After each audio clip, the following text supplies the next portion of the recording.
Assalamualaikum warahmatullahi wabarakatuh. Alhamdulillahirrahmanirrahim. Banyak hal yang harus disikapi hari ini.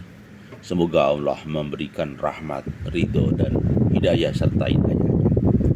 Saya mencoba berhati-hati di dalam geliat dinamika media sosial yang saat-saat ini baru viral, yaitu perihal tentang Ponpes Al Zaitun yang bermadzhab Bung Karno. Sempat dicermati berbagai pihak terkait karena statement beliau, Bapak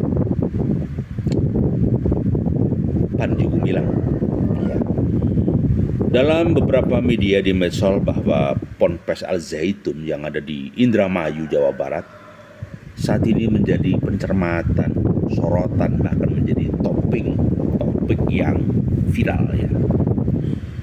Waktu itu ketika ibadah sholat, ya, seperti dicermati.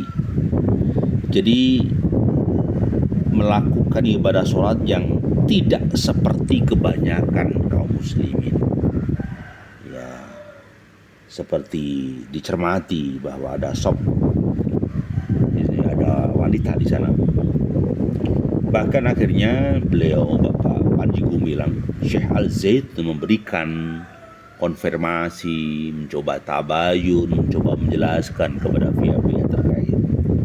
Ya, beliau menyelenggarakan sholat itu seperti yang beredar di kanal YouTube, ya, di Sabtu 29 April 2023. Bapak Panji Gumilang menjelaskan bahwa Pondok Pesantren Al Zaitun bermadhab kepada Insinyur Soekarno. Nah, maka kaget. Beberapa teman muslim kaget, kok ada madhab ini, ya? Mungkin beberapa tokoh, kiai, ustadz, bahkan orang awam seperti kita ini kaget. Aneh nih. Ya karena kita mungkin pemikiran dasarnya beda, atau mungkin tidak pada umumnya, karena selama ini fatwa kiai nggak begitu. Jadi sesuatu yang aneh, sesuatu yang beda, itu esensinya menarik untuk kita ingin membedah, menarik untuk diketahui. Akhirnya banyak orang yang ingin terus belajar. Apakah benar sih khotib itu boleh perempuan? Selama ini khotib kan cowok, bukan perempuan. Selama ini kiai-kiai kita tidak mengatakan mazhab Bung Karno. Ini ada mazhab yang beda. Apa definisi mazhab? Oh, apakah pemikiran? Apakah aliran sefikrah? Nah, ini yang menjadi catatan kunci bahwa kenapa ini terjadi.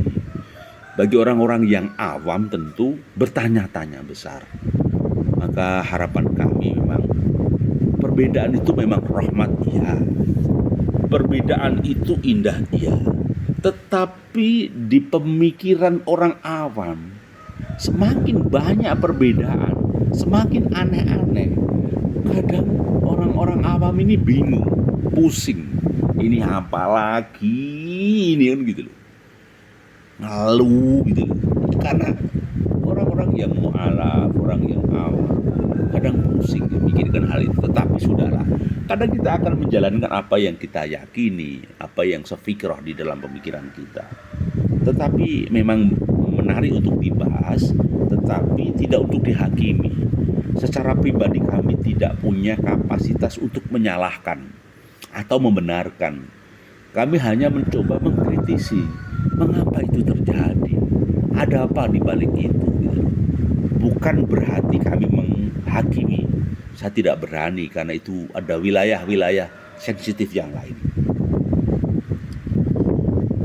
Pemikiran di dalam medsos disampaikan Bapak Panji Gumilang yang namanya amal ibadah seperti sholat itu, ya, bukan dilakukan harus nyaman dan tentram. Kalau gak nyaman dan tentram, ya jadi repot. Itu statementnya yang kutip di media sosial. Makanya kalau kita sudah baik-baik dan nyaman, jangan mau diomongin oleh orang jahil. Jadi ketika beliau punya keyakinan dasar, dia jalani.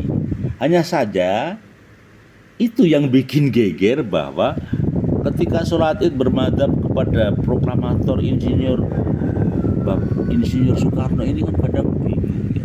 Kita mengenal Bapak Insinyur Soekarno itu sebagai proklamator, visioner, cerdas, pandangannya luas ya. Terus kemudian Pak Panji Gumilang memunculkan itu. Wajar jika orang awam ini bertanya-tanya, karena sesuatu yang beda itu pasti menimbulkan pertanyaan.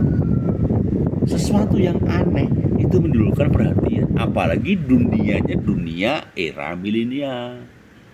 Dunia medsos cepat sekali digoreng medsos. Nah, siapa yang benar? Saya tidak ngerti. Saya hanya mengikuti geliat yang aneh-aneh tadi. Segala sesuatu yang aneh hukumnya pasti diperhatikan. Segala sesuatu yang aneh pasti ingin dicermati. Segala sesuatu yang tampil beda pasti memancing atensi. Gitu. Jadi contoh misalnya,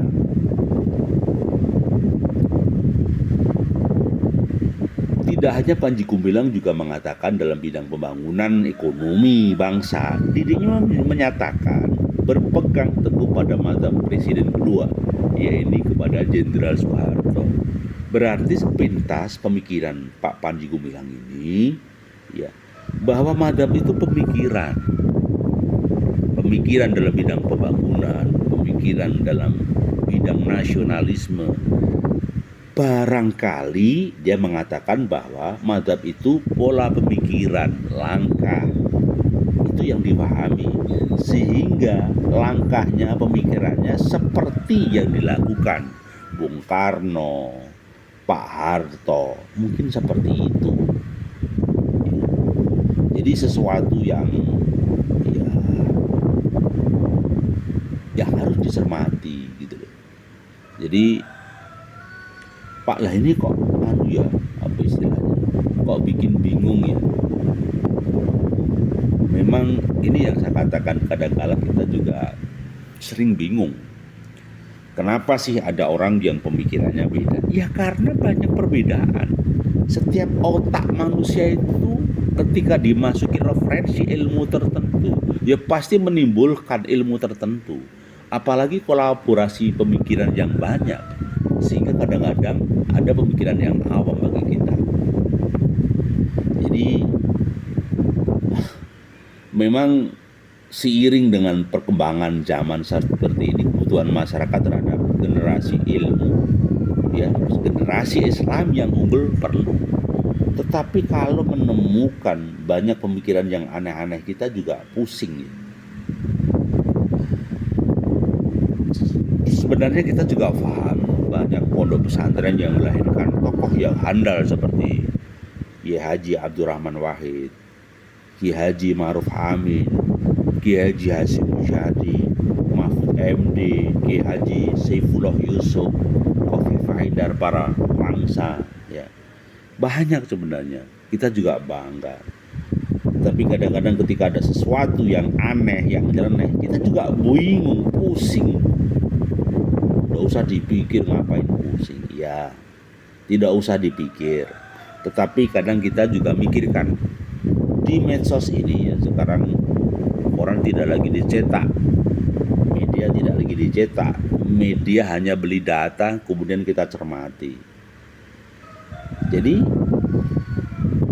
ya memang kita tidak bisa bicara apa-apa kecuali memang sesuatu yang aneh itu akan terjadi di akhir zaman.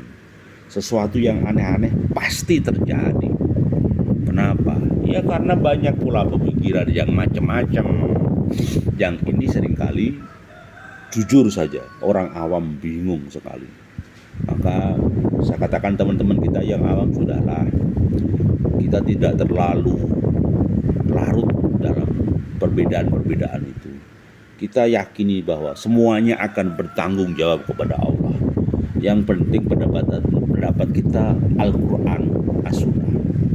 Acuan kita adalah Rasulullah Sallallahu Alaihi Wasallam, juga Al-Quran. Sudah, kita ngikut pada imam kita, kiai kita, apa yang kita pikirkan. laksanakan dan kita jalankan syariat dengan baik. Kita laksanakan sholat dengan baik sesuai yang kita yakini. Kita bermuamalah sesuai yang kita yakini saja. Sehingga tentang perenang ini bisa kita akhiri. Jadi kadang ada statement-statement yang ya kadang tidak enak, kemudian kadang digoreng. Jadi saya kadang sedih juga melihat banyak pemikiran di medsos ya. Tetapi mau tidak mau, satu kesimpulan saja. Jadi ada beberapa kesimpulan. Satu, sudahlah, berpeganglah teguh pada Al-Quran dan As-Sunnah. Gigit dengan gigi geraham, gigit dengan keyakinan yang mantap, yang betul. Syariat bukan kata-kata, tetapi syariat harus dilaksanakan. Syariat bukan hanya retorika di dalam dunia media sosial, tetapi harus dijalankan dengan mujahadah, dengan serius untuk mendekatkan diri kepada Allah. Bukan kata-kata, tapi harus realita. Kemudian yang kedua, kita sikapi perbedaan pendapat tadi dengan ridhonya Allah. Maksudnya biarkan saja, Allah lah nanti yang menentukan di sidang akhir. Yang pasti kita sembah Allah Ta'ala, bukan sembah selain Allah. Kita tetap berazamkan la ilaha illallah Muhammad Rasulullah. Maksudnya bagaimana? Maksudnya begini, kalau sudah kita teguhkan kalimat la ilaha illallah Muhammad Rasulullah, yakini, jalankan kebaikan itu. Jangan pernah ragu. Jangan mencari Tuhan selain Allah. Jangan mendewakan materi. Jangan mendewakan harta. Jangan terlalu mengkultuskan popularitas asal beda, asal asing. Jangan. Apa artinya kalau popularitas? Justru menimbulkan syirik kecil.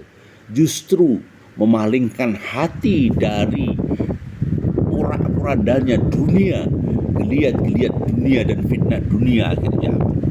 Ini lebih bahaya. Maka pegang teguh tali silaturahim, pegang teguh pada kiai-kiai kita, pemikiran kita. Ketika ada sesuatu yang ragu, kembalikan kepada Al-Quran dan As-Sunnah. Tanya kepada teman-teman kita, jangan cerai-berai. Tetap jaga jamaah, jaga ukhuwah Islamiyah. Semoga kita dirahmati oleh Allah. Mohon maaf bila ada sesuatu yang kurang berkenan. Mohon maaf, ini sekedar pemikiran orang yang awam. Semoga semuanya dirahmati oleh Allah. Beberapa teman kita yang misalnya salah, saudara kita muslim, mari kita doakan agar kembali kepada Al-Quran dan As-Sunnah. Manakala dia benar di mata Allah, biarlah Allah yang menjaganya. Semoga dalam kebaikan bersama, mohon dimaafkan banyak khilaf, banyak kekurangannya, Lagi-lagi mohon masukan dan saran. Semoga bermanfaat. Assalamualaikum warahmatullahi wabarakatuh.